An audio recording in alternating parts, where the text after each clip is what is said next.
नमस्कार, स्वागत है आप सबका हमारे खास कार्यक्रम देश देशांतर में। मैं हूं कवीन सचान। देश देशांतर में आज बात करेंगे अमेरिका के एक बड़े कदम की।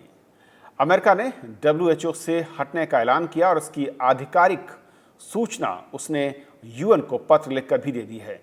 नियमों के मुताबिक 6 जुलाई 2021 से अमेरिका इससे पूरी तरीके से बाहर हो जाएगा, क्योंकि नियमों के मुताबिक WHO की सदस्यता छोड़ने के लिए 1 साल का नोटिस देना जरूरी होता है।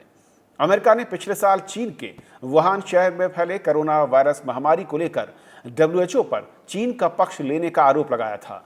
अमेरिका का आरोप था कि WHO ने दुनिया को गुमराह किया और ये चीन के दबाव में किया, जिसके चलते कोरोना की महामारी दुनिया भर में फैली। राष्ट्रपति डोनाल्ड ट्रंप ने संगठन को आर्थिक मदद रोकने की घोषणा अप्रैल के मध्य में ही कर दी थी और WHO से अमेरिका के बाहर होने की अपनी मंशा भी उन्होंने मई में साफ तौर पर जाहिर कर दी थी। उन्होंने कहा था कि WHO से उन्होंने कई बार अनुरोध किया कि उसमें जरूरी सुधार किए जाएं, लेकिन WHO ये करने में विफल रहा। तो आज समझेंगे कि अमेरिका के बिना WHO का महत्व क्या होगा, अमेरिका के बाहर आने का WHO पर असर क्या होगा और साथ ही साथ इस संगठन पर जिस तरीके से कुछ देशों का कहा जाता है कि प्रभुत्व रहा है, ऐसे में अमेरिका के हटने के बाद क्या चीन का प्रभुत्व कहीं ज्यादा हो सकता है। और इसे समझाएंगे हमारे 3 बेहद खास मेहमान। हमारे साथ हैं फॉर्मर एम्बेसडर प्रभुदयाल सर, बहुत बहुत स्वागत है आपका। हमारे साथ हैं प्रोफेसर स्वर्ण सिंह जी, चेयरपर्सन है Centre for International Politics Organisation and Dimension से, JNU से आप हैं सर, बहुत बहुत स्वागत है आपका। और साथ ही साथ हमारे साथ जयंत दासगुप्ता सर हैं, फॉर्मर एम्बेसडर WTO और दूसरे संस्थानों में रहे हैं सर, बहुत बहुत स्वागत है आपका भी। शुरुआत में प्रभुदयाल सर आपसे करना चाहूंगा कि हालांकि ट्रंप साहब कहते हैं कि जो बोले उसको अमल में भी बहुत जल्द ले आते हैं और WHO इसका एक ताजा उदाहरण है, लेकिन किस तरीके से देखते हैं अप्रैल से लेकर मैं कहूं अब तक, जबकि आधिकारिक तौर पर अब अमेरिकी प्रशासन ने UN को लिखा है कि वो WHO से बाहर हो रहा है, ये कदम किस नजरिए से आप देखते हैं अमेरिका के इस कदम को, और इस वक्त जबकि सीधे तौर पर WHO की भूमिका या रोल इस पूरे महामारी को लेकर साफ है? मेरे विचार में कवीन जी, ये जो भी हो रहा है ये बहुत गंभीरता से देखा जाना चाहिए, खास तौर पे हमें, क्योंकि भारतवर्ष WHO की जो एग्जीक्यूटिव बोर्ड है उसका चेयरमैन है। मई में वो चेयरमैन बना था और अगले मई तक 2021 तक चेयरमैन रहेगा। तो इस समय जो WHO को संकट का समय झेलना पड़ रहा है, इसमें भारत की भूमिका बहुत अहम रहेगी। ट्रंप साहब ने जो भी निर्णय लिया है वो उन्होंने चीन से जो उनकी नाराजगी है उसके कारण लिया है और उनका यह मानना है कि WHO चीन का साथ देता रहा है। ट्रंप साहब का यह कहना है कि चीन जो है वो कोरोना वायरस को छुपाता रहा है और इस कारणवश दुनिया भर में यह महामारी फैली है।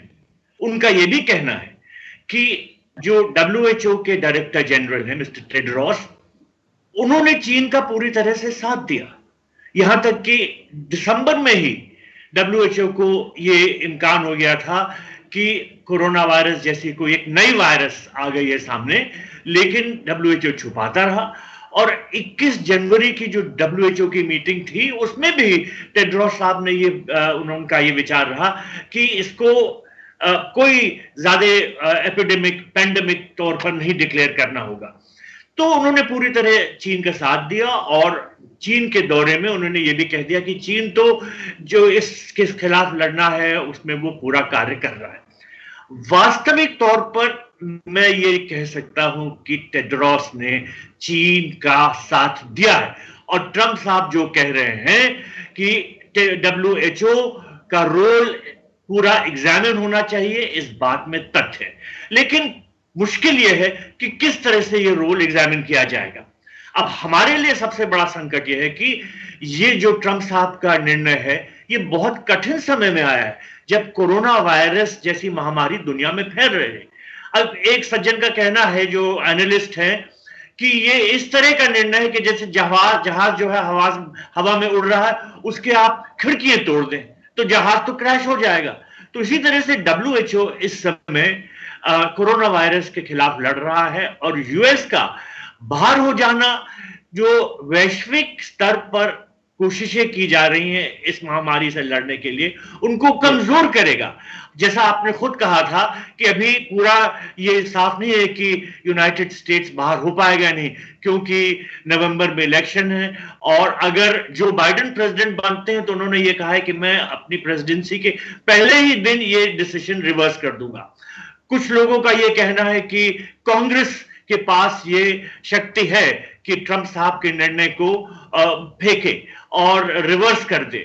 कुछ लोगों का ये कहना है कि यह मामला कोर्ट्स में भी जा सकता है। तो पूरी तरह भी स्थिति क्लियर नहीं है, लेकिन मेरा यह मानना है कि अगर अमेरिका बाहर होता है तो जैसा आपने कहा, चीन जैसे देश को और मौका मिलेगा कि डब्ल्यूएचओ पे वो कमजोरी कि अपना जो जोर है वो और ताकतवर करे, और हो सकता है कि डब्ल्यूएचओ इस संकट से निकल जाए। लेकिन मेरे विचार में अमेरिका नाराज है, लेकिन उसको पुनर्विचार करना चाहिए, क्योंकि उसका ऐसे समय पर डब्ल्यूएचओ में रहना बहुत जरूरी है। सुनील सिंह सर, जिस तरीके की इस वक्त मैं कहूं कि राजनीति इंटरनेशनल फोरम पर दिख रही है, और खासतौर पर चीन और अमेरिका के बीच में, और ऐसे में उस डब्ल्यूएचओ में बदलाव की बात बार बार करने के बाद भी अगर उसमें कोई बदलाव नहीं होता और अमेरिका ये कदम उठाता है, कुछ लोग कह रहे हैं कि अमेरिका की एक बड़ी चूक है, ये गलती, उसको रहकर वहां पर अविरोध करना चाहिए। लेकिन कुछ लोग ये भी कहते हैं कि आर्थिक तौर पर जो फंडिंग अमेरिका करता है, करीब $45 करोड़ हर साल, वो एक बड़ा संकट हो सकता है। इसके चलते शायद डब्ल्यूएचओ कुछ बदलाव करने की सोचे। क्या ये बेहतर विकल्प है या फिर और दूसरे विकल्प थे जिनका इस्तेमाल ट्रंप साहब को करना चाहिए था? पहली बात तो ये कि अंतर्राष्ट्रीय संगठन कोई भी हो, उसमें जब तक बड़ी शक्तियां शामिल रहें तभी तक वो चलता है। और छोटी सी उदाहरण आप देखें, लीग ऑफ नेशंस में अमेरिका सदस्य नहीं बना था, यही एक कारण था कि वो चल नहीं पाई। और मिस्टर प्रभुदयाल के साथ मैं थोड़ी सी बात जोड़ना चाहूंगा कि चीन से नाराजगी जग जाहिर है, हम सब जानते हैं। और उसके अलावा राष्ट्रपति ट्रंप का अपना एक रुझान है, अपनी जो नीति है उसको भी देखना होगा कि ये कितनी दूर तक उसको लेके जाएंगे, क्या वो सचमुच इसकी सदस्य छोड़ देंगे। तो आप देखें कि इसी 4 साल के कार्यकाल में उन्होंने ये 6ठी अंतर्राष्ट्रीय संधि या संस्थान है जिससे उन्होंने अमेरिका को बाहर निकालने की कोशिश की है।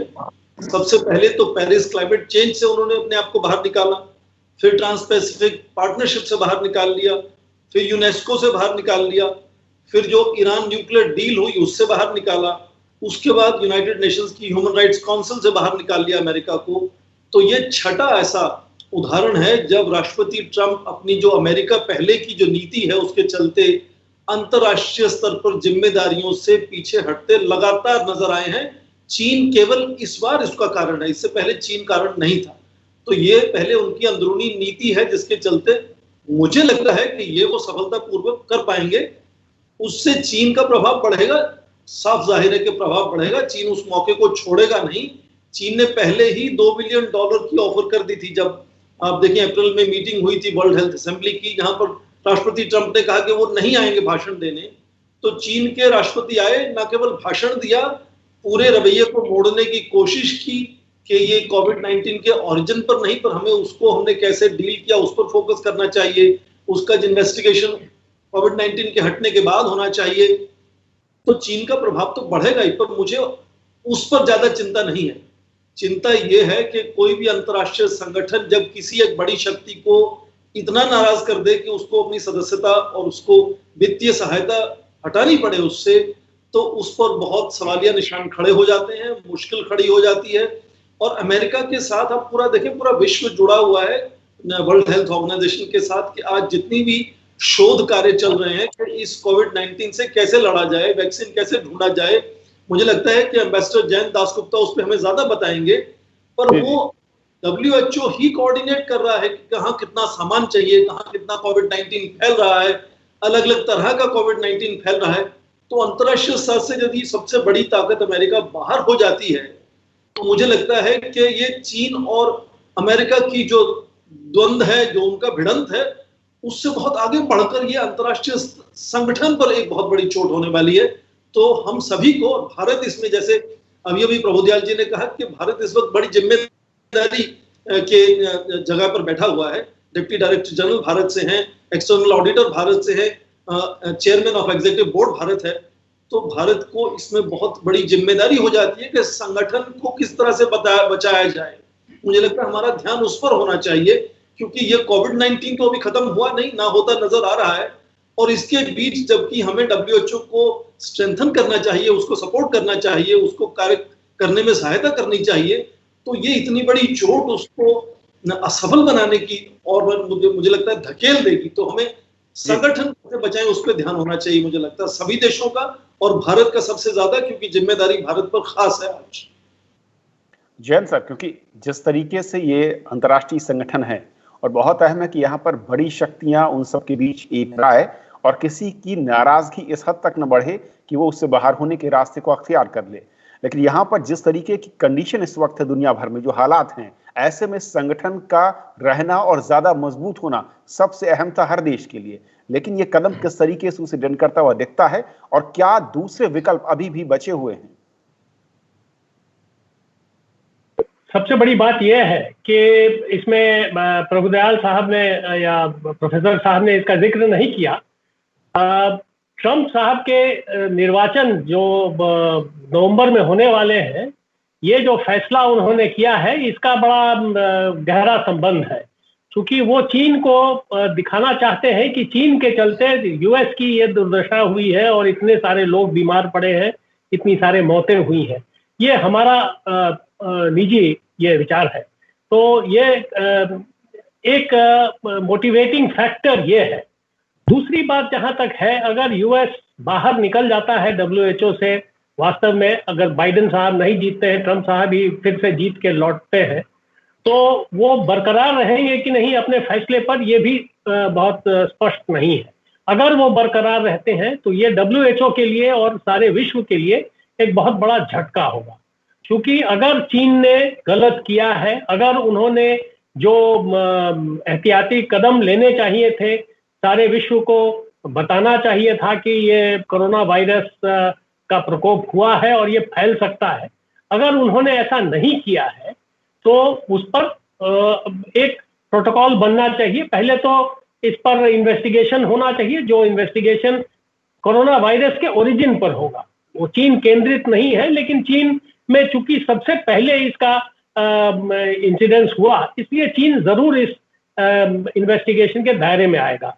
अब उसके बाद ये फैसला करना पड़ेगा या प्रोटोकॉल बनाना पड़ेगा सारे विश्व के देशों को मिल करके कि किस प्रकार से इसको रोका जाए भविष्य के लिए, कि इस तरह की घटना की पुनरावृत्ति नहीं हो।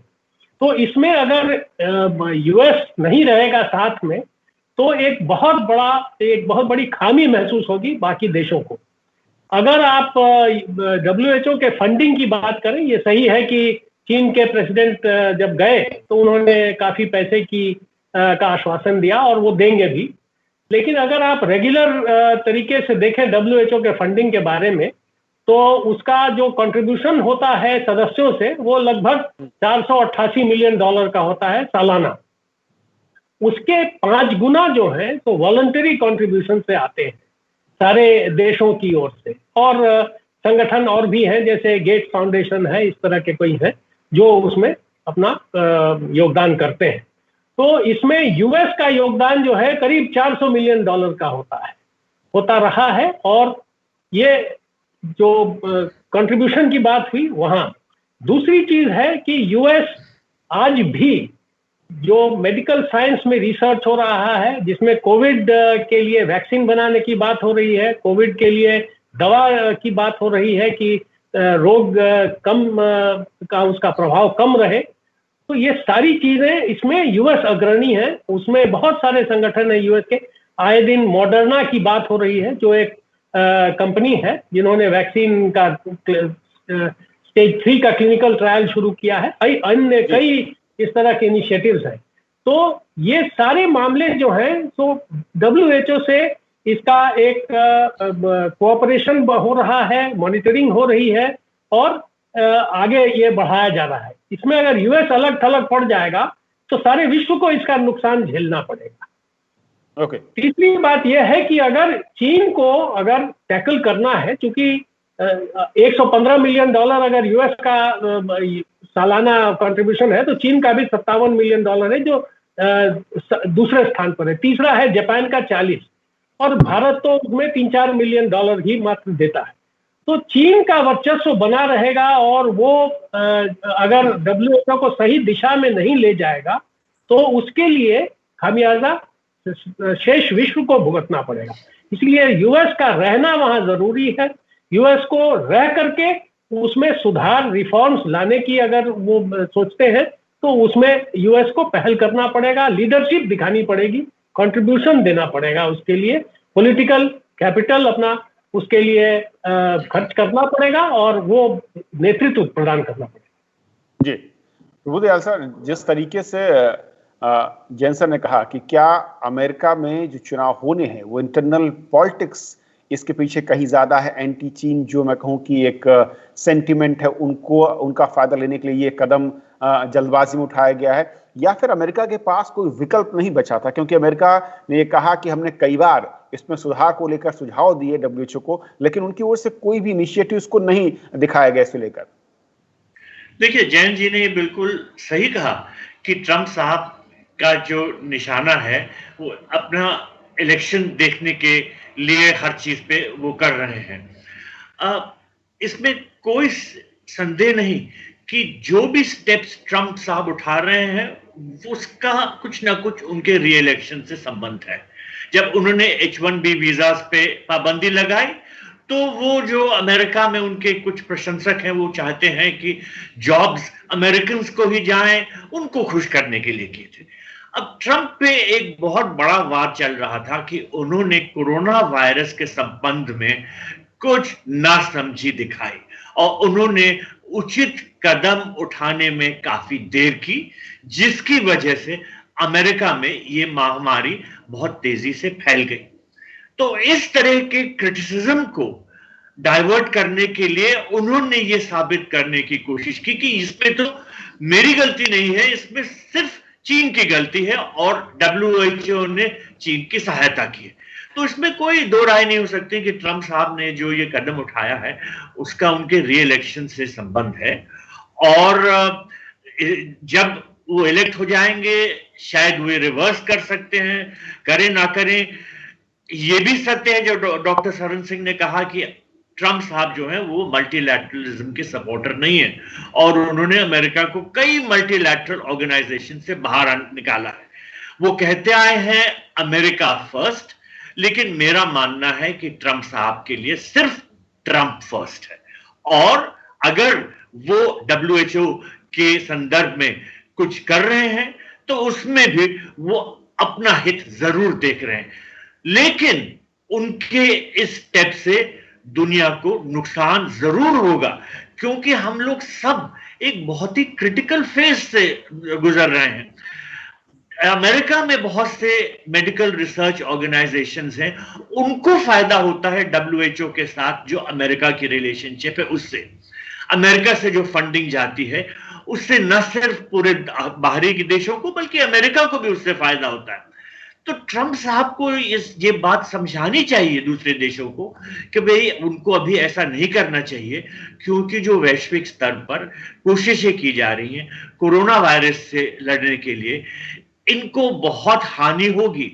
भारत क्योंकि एग्जीक्यूटिव बोर्ड का चेयरमैन है और भारतवर्ष के संबंध अमेरिका के साथ अच्छे हैं, इसलिए मुझे ये यकीन है कि हम पॉलिटिकल लेवल पे अमेरिका के साथ इस बात में बातचीत करेंगे।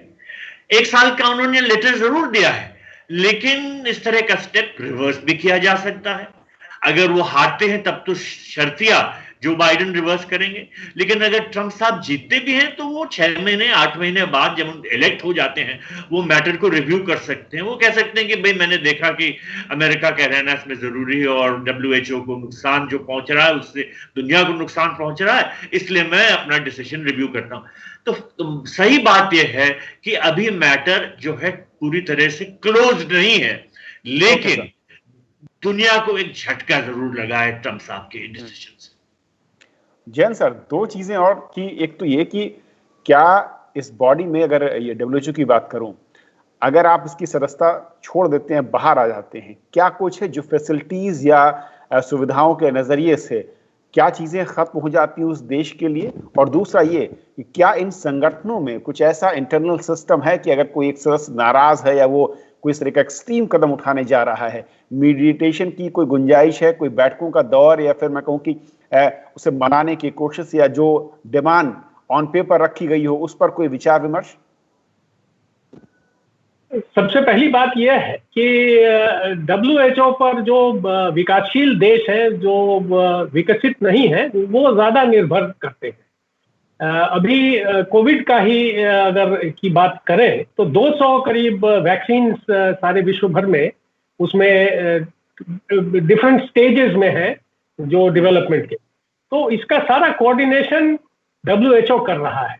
अब यूएस अपने देश में जो इनिशिएटिव्स हो रहे हैं या चंद और देशों में जो इनिशिएटिव्स लिए गए हैं उसके बारे में वाकिफ हो सकता है, लेकिन WHO के माध्यम से सारे विश्व में क्या प्रगति हो रही है और उसमें क्या करना चाहिए उसके बारे में उसको जानकारी मिलती है, तो यूएस को भी इससे फायदा होता है निस्संदेह। दूसरी बात है, पूरे विश्व में इस महामारी से किस प्रकार से लोगों ने इसका असर जो है कम किया है। कोई दवा अगर सामने आई है, कोई और प्रोसीजर, जैसे डेक्सामेथासोन की बात है, ये यूएस से नहीं आया है और कहीं से बात उठी है। रेमडेसिविर की बात आ रही है, तो कई इस तरह के आ रहे हैं जिसका यूएस को भी फायदा मिल सकता है और वो भी इस पर अपने ट्रायल्स कर सकता है कि सही में ये अपनाना ठीक रहेगा क्या नहीं, और इसमें कंट्रीब्यूट कर सकता है। ये एक सारे विश्व की एक संघर्ष है, एक लड़ाई है कोरोना के खिलाफ। इसमें अगर एक देश जो सबसे मजबूत है, ताकतवर है और मेडिकल साइंस में जो अग्रणी है, वो अगर अलग हट जाता है तो इसके लिए वो भी खुद नुकसान में रहेगा और सारे विश्व को नुकसान ज्यादा होगा। ये बात रही। दूसरी बात आपने उठाई मीडिएशन के बारे में, तो देखिए इन संगठनों में कोई फॉर्मल मीडिएशन का चैनल नहीं है। अब जैसे यूएस के प्रेसिडेंट हैं तो उन पर और जितने मित्र देश हैं, जैसे वेस्ट यूरोपियन देश हैं, भारत है, जापान है, ऑस्ट्रेलिया है, इनका काफी अच्छा संबंध है और वो उन्हें इस संदर्भ में कह सकते हैं कि साहब ये फैसला आप अभी टाल दीजिए और आप बताइए कि आपको क्या क्या ठोस कदम चाहिए और हम उस दिशा में पहल करेंगे। और उसमें अगर मान लिया जैसे वो संतुष्ट नहीं है कि डीजी ने जिस तरह से चीन को अपना क्लीन चिट दिया है, तो क्या होना चाहिए उसके बारे में सुझाव दें और उस सुझाव के पर अगर कार्रवाई करना संभव होगा, अगर यूएस को उससे संतोष मिलेगा तो उस दिशा में काम करना पड़ेगा। तो मीडिएशन इस तरह से इनफॉर्मल होगा, हेड्स ऑफ स्टेट के माध्यम से होगा और जो रिप्रेजेंटेटिव्स हैं उनके माध्यम से होगा, WHO में भी होगा। अगर जो जैसे भारत के एम्बेसडर भी एग्जीक्यूटिव बोर्ड में है WHO के, और वो उन पर काफी दायित्व है कि इससे ठीक तरह से उसके प्रोग्राम सारे इंप्लीमेंट हो, कोविड की लड़ाई में आगे प्रगति हो, तो उनका एक दायित्व बनेगा कि साहब जो यूएस के परमानेंट रिप्रेजेंटेटिव हैं, अन्य देशों के जो हैं जिनका वर्चस्व रहा है, जिनका एक बहुत बड़ी अहम भूमिका रही है, उनको कन्विंस करें और उनके माध्यम से अपने अपने राजधानियों को, कैपिटल्स को बताएं कि साहब यूएस का ये कदम उचित नहीं होगा। और एक बात मैं अंत में ये कहना चाहूंगा कि यूएस पोस्ट वर्ल्ड वॉर 2 में सारे विश्व में एक लीडरशिप पोजीशन में था और ऐसा लग रहा है, जैसा प्रोफेसर स्वर्ण सिंह ने भी कहा बहुत साफ शब्दों में, यूएस थोड़ा सा मल्टीलैटरलिज्म से पीछे हट रहा है। जो नेतृत्व उसने प्रदान किया है शेष विश्व को, अगर पहले जो कम्युनिस्ट देश है उनको छोड़ दिया जाए, तो शेष विश्व को जो नेतृत्व प्रदान किया है उसमें उसकी जो भूमिका है वो जब तक वो नहीं निभाता है तो वो एक वैक्यूम सा हो जाएगा और उसमें जो भी वो चाहे ट्रम्प साहब जिस कारण से भी कर रहे हो, चीन को ही फायदा होगा। और इसको तो हमारे लिए भी ये उचित नहीं होगा कि यूएस हट जाए और ये इसमें वैक्यूम में चीन अपना सामने आ जाए और उसका वर्चस्व WHO पर हो जाए। ओके, स्वयं सिंह सर, एक आखिरी कमेंट में चाहूंगा आपसे। दो महत्वपूर्ण चीजें। पहली ये कि क्या अमेरिका के बिना WHO चल पाएगा, दौड़ सकता है? और दूसरा ये कि क्या इंटरनल जो सुधारों की बात कई देश करते रहे हैं इस तरह की संस्थाओं में, वो क्या कदम हो सकते हैं जो कि WHO इस वक्त महामारी के साथ साथ अपने इंटरनल बदलाव को लेकर उठा सकता है? देखिए, पहले बात तो ये कि WHO में परिवर्तन की बात करीब 2 दशकों से चल रही है, क्योंकि पिछले 2 दशकों में आप देखें कि वो चाहे HIV एड्स हो, इबोला हो, जीका हो, एवियन फ्लू हो, बर्ड फ्लू हो, H1N1 हो, सार्स हो और अब ये कोविड-19 हो, ये लगातार बीमारियां फैली हैं। विश्व तक इसका इतना प्रभाव नहीं हुआ जितना अब कोविड-19 का है, पर वो परिवर्तन की बात जो है वो लगातार रिफॉर्म्स की बात चल रही है। उसमें बहुत सी बातें सामने आई हैं। सबसे पहले तो ये कि एग्जीक्यूटिव बोर्ड को छोटा होना चाहिए और उसके पास सचमुच एग्जीक्यूटिव पावर्स होनी चाहिए। दूसरी बात ये कि क्यों ना ये जो executive board World Health Organization का है, वो अभी केवल डेमोग्राफिक बेसिस पर है कि कितने देश हैं और कि कैसे रिप्रेजेंटेटिव उसको हर इलाके से एक देया जाए।